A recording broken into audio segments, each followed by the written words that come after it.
And thanks again for showing up for your learning today. Today's topic you'll find on page 2 of our handouts, and that is operations with rational expressions, particularly multiplying and dividing, and adding and subtracting functions divided by other functions. So let's go. Our steps when we're multiplying rationals is you're going to find it's much faster to factor all the numerators and denominators. If you notice, the way I work with just number fractions is I'm already doing that. When I see something over 8, I see it as something over 2 cubed because I am then faster to play with the different factors and resolve those types of fraction questions. After we've factored all the numerators and denominators, we'll be able to look at those factors and see all the restrictions on the denominators. For example, if we ended up with a denominator like x minus 2 times x plus 4, and that was on the bottom of some function, let's say the top function is just x, then we would know that x cannot be negative 4 and it cannot be 2, right? We would just look at these and say, what values of x would create a 0? Disallow those values. And so we're still going to be doing that with all of these problems today. And you'll notice you don't have to do that on delta math for some reason. It never asks you. So I would just say, while you're doing your delta math practice, just have that in your mind of remembering that there's restrictions on these functions and make a quick note of them just to get the practice. After we're done all this, you can multiply the numerators and denominators and cancel any factors. Don't forget to cancel first. Canceling first is going to cut down on your work, and then simplify and state the restrictions. Okay. So let's take a look. If we have an expression like the following, let's factor everything. So I'm going to just bring this across, and I'm going to say this is equal to 4 over, well, x squared plus 7x plus 12. I know some numbers that multiply to 12 and add to 7. There's 3 and 4. So we have x plus 3 multiplied by x plus 4 on the bottom there. That's that in a new form. Multiplied by 3x squared plus 12x. Oh, I see a common factor there. So that's going to be 3x is common to both of those. And then I have x plus 4 on the top there. All divided by 2. Okay. Now we're going to notice that we have some restrictions here. So let's list our restrictions off to the side. X is not equal to negative 3 or negative 4. And for style points, I should have written that from smallest to largest. Oops. But I would never take a mark off for that. And then we can also get out our handy dandy canceling pen here and cancel that factor, cancel that factor. The factor appears on the top and on the bottom, so I know that at some point I'm going to be dividing something by itself. That's just 1. It can cancel away. The restrictions it gives the function remain. So we still have that x minus 4 restriction. That doesn't go away. So let's carry on. Now we are left with 4 times 3x. And I don't like writing this times that way. I would write this with brackets, because this to me is a little ugly. Okay, and over x plus 3 multiplied by 2. Okay. So just top times top over bottom times bottom is going to give us, 4 and 2 cancel. My goodness, I missed a cancel. And I was just about to multiply that in. But I'm going to save myself some work here. The 4 and the 2, that's just 2 on top. So there we go. All the canceling done. We now have 6x over x plus 3. And there you go. This one is the same as that one. You could dump both into Desmos and find that that's true. Okay? And I'll put this into the D2L as well, this slideshow, so that you can check my notes or check the video. Ali? I know how you got the x doesn't equal negative 4, but how you got the x doesn't equal 4? Oh, this one here. Oh, you got it from that. Yeah. So both of the factors are going to contribute some restrictions to the domain. Ella? Why would it 2? Oh, here? Yeah. There's no value of x that can make 2 equal 0. See? If this was 2x here, then x would not be allowed to be 0 either. You see? But because 2 is just 2, and it's the number 2, and it's a constant, there's no way that to change the value of x to make 2 equal 0. Next example. Okay, getting some nodding, so that means keep moving. All right, let's simplify this one and state the restrictions. All right, so let's bring this over this way. I'm actually going to give myself a little more room by moving it up here. And 2x squared plus x minus 6. I'm going to do some rough factoring work on the side. I'm not going to do my rough factoring work inside the flow of my solution. I want the flow of my solution to be very clean and keep the rough work on the side. So I know that I have a special x game to play where 2 multiplied by negative 6 is negative 12. I want things to multiply to negative 12 and add to 1. So those numbers are 4 and negative 3. So that means 2x squared plus 4x minus 3x minus 6 is another way of writing that polynomial. Okay, and let's factor it.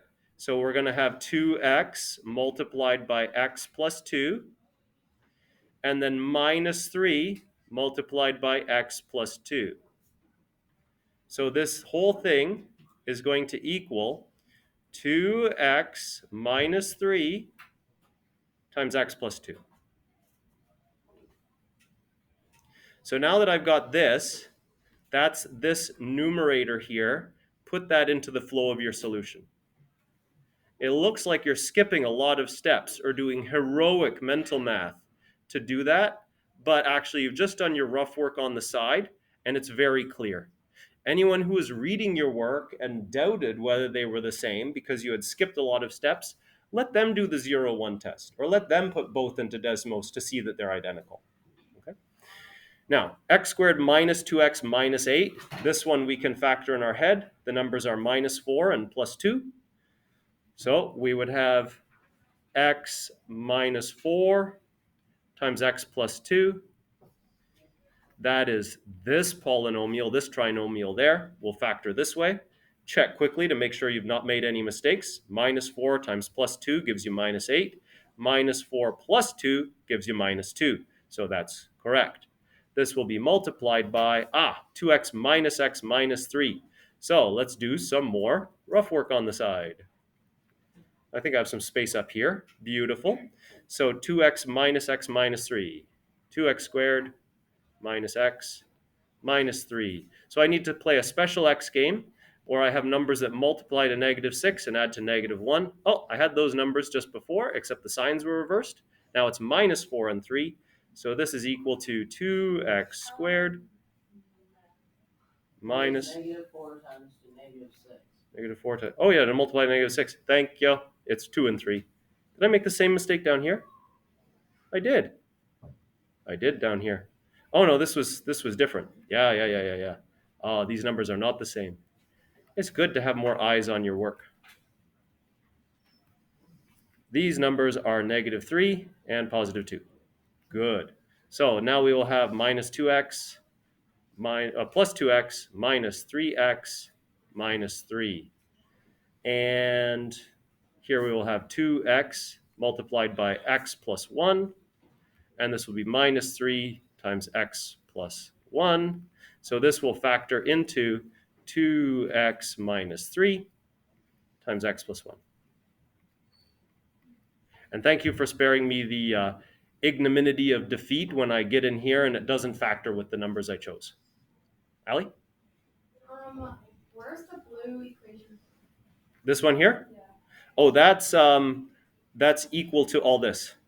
So 2x minus 3 times x plus 2 is the same as this trinomial. We found that with this bit of rough work of factoring. This one here, we factored into x minus 4 times x plus 2. Numbers that multiply to negative 8 and add to negative 2 are minus 4 and plus 2. And the top one is just this here, this bit of rough work. Yeah, the top of the blue equation. Oh, this top? Yeah. Yeah, that's this trinomial right here. And right now we're working on this trinomial, and we just found that it is 2x minus 3 multiplied by x plus 1, all divided by, and let's factor this one now, x squared minus 3x minus 4. The numbers are minus 4 and positive 1, so we will have x minus 4 times x plus 1. And now we are ready to state the limitations on our domain. It's at this point that you want to state the limitations on your domain before you cancel away your factors, because if you cancel away your factors first, you might forget that you can create a 0 on the denominator if you did. So we can write over here that x is not equal to, let's list them from smallest to largest. The smallest one is minus 2. That's created here. And then minus 1 is a restriction from here.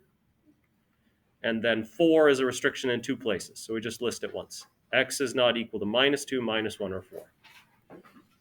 Okay? And now's the fun part. We get to get out our canceling pen, and we see x plus 1 divided by x plus 1. That's just 1. Cancel those away. X plus 2 divided by x plus 2. Cancel those away. Great. Oh, it turns out that this was a square all along. Look, 2x minus 3 multiplied by 2x minus 3 over x minus 4 times x minus 4. So this is actually a perfect square, regardless of the value of x. Any value of x will give you a perfect square divided by a perfect square. So you have 2x minus 3 squared divided by x minus 4 squared. Done. Yes, you could expand those both into standard form. I might leave them like that because it's a little easier to see what they are. They're both right now in vertex form or factored form pretty well. So that's already pretty nice. Keep going now, or pause here for a moment. Keep going. Trying to go slower. Okay, keep going. All right. So now let's take a look when we're dividing rationals. When we're dividing, there's one extra step and one extra place we can get restrictions. First, factor all your numerators and denominators. Next, state all the restrictions on the denominator, then flip the second rational and change to multiplication, and then you will get new restrictions. Okay? So in this case, if I have this divided by this and call this A, B, C, and D, C and D give me restrictions, but then I'll flip this one and multiply, so B also gives me restrictions.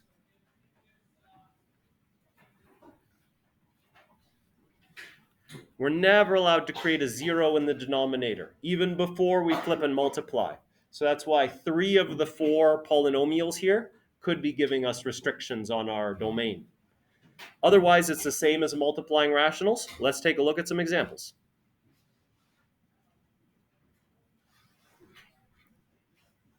So here we go. First thing to do, factor everything. So I'm going to say this is equal to, Agriti? Sure.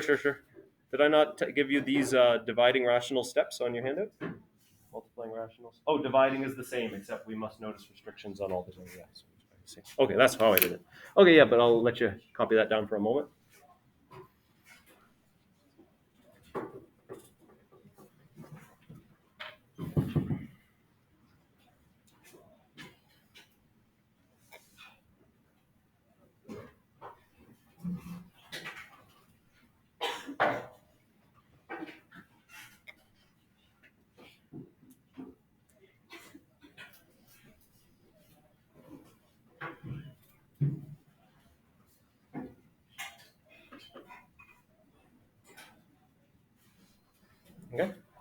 Okay. All right, so let's try this one. So here I'm going to organize the the flow of my solution down here and do any rough work around the sides. Although this one looks like I won't need that much rough work. So let's bring it over here. We're going to have x squared plus 3x. Well, I'm going to recreate this problem just like this so you can see the architecture of the problem there. And first I'm going to factor x squared plus 3x. It factors. The common factor x comes out, and we end up with x plus 3 as a factor there. X minus 2 is on the bottom. That can't be factored further. Divided by x squared plus 4x plus 3. Oh, well that is x plus 3 times x plus 1. Numbers that multiply to 3 and add to 4 are 3 and 1. And then the bottom, x squared minus x minus 2. So that will be x minus 2 multiplied by x plus 1.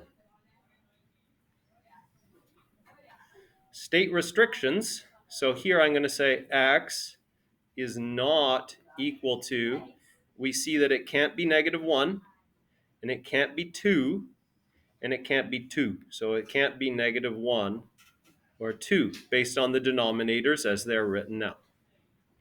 Next, we're going to have another line where we're going to recopy this first fraction.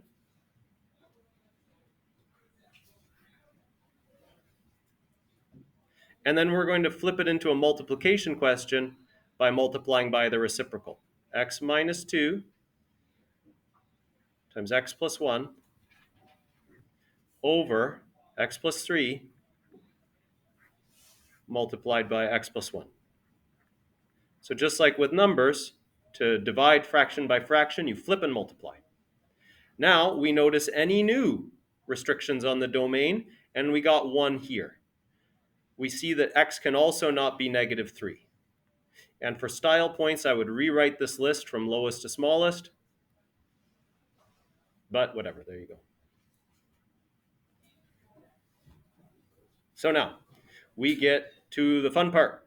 We get out our canceling pen, and we see there's an x plus 3 on the top, and an x plus 3 on the bottom. Those cancel. X plus 1 on the bottom, x plus 1 on the top. They cancel. X minus 2 on the top, x minus 2 on the bottom. What? Put this into Desmos, you'll find that this was the line y equals x all along. Just in a fancy form. And also it would have 3 holes in it.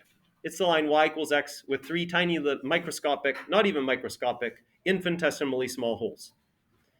X cannot be these 3 values, but it can be all the other infinity of x values. Cool, eh? Carry on? Yeah. Okay, let's go.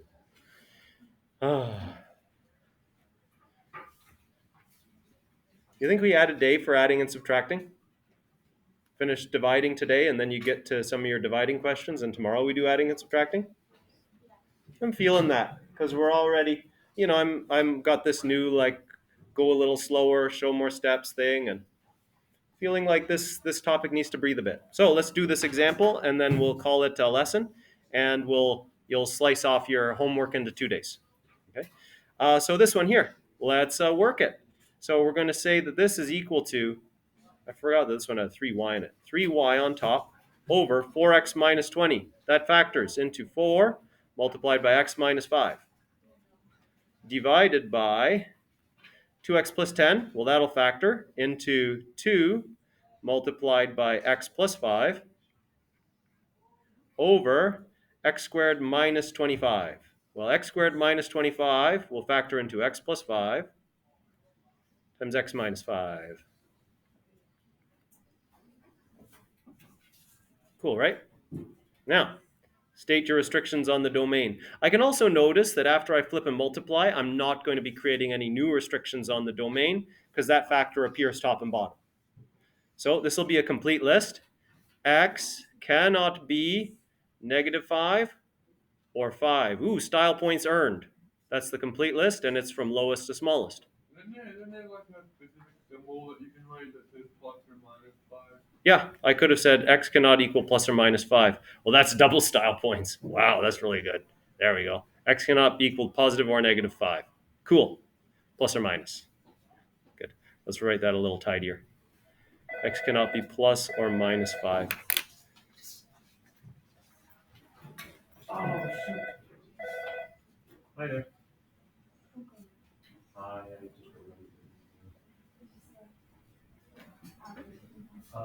now. Okay. Remind me which two? Okay, thanks. Can you and Allison, you and Adriana go down to speak with Ms. Brown? Okay. Great. And this is our last example anyway, so don't miss anything. Okay, so now we flip and multiply.